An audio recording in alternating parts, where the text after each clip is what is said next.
des interventions réalisées sur l'assiette foncière relevant du titre foncier numéro 2177 MB. Pour rappel, les premières tentatives de destruction de cet écosystème naturel remontent à 2017.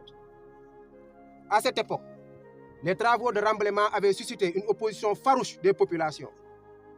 Conscientes des conséquences écologiques et hydrologiques catastrophiques qui seraient engendrées, cette mobilisation citoyenne avait conduit l'autorité administrative à prendre des mesures conservatoires, matérialisées par l'arrêté préfectoral numéro 18118 du 19 juin 2018. Aujourd'hui encore, la reprise des travaux s'inscrit dans le cadre d'un plan de lotissement prévoyant la création de 56 parcelles destinées à la vente, impliquant une destruction de l'écosystème du site naturel.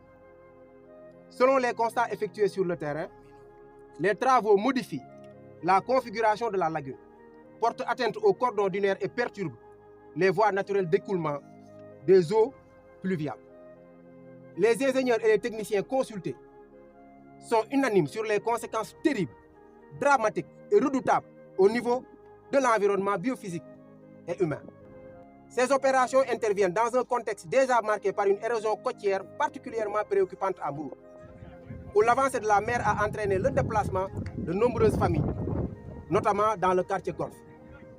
La lagune de Mbaling constitue un système naturel de régulation hydrologique, un rempart écologique et une barrière naturelle contre les inondations et l'érosion côtière, avec son corollaire l'avancée de la mer.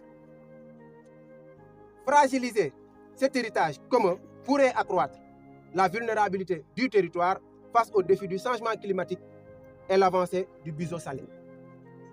Au-delà des services écosystémiques qu'offre cette lagune, elle présente une importance écologique majeure.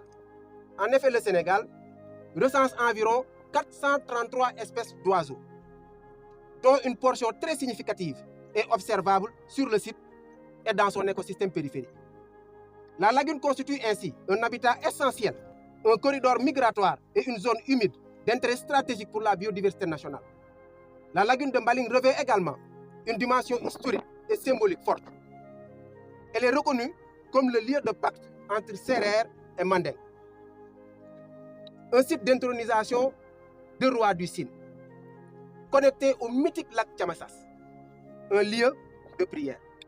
En outre, l'homme de Dieu, El Hadj Omar Foutiyou Tall, y a séjourné, à l'instar de nombreux saints. Ce lieu incarne un patrimoine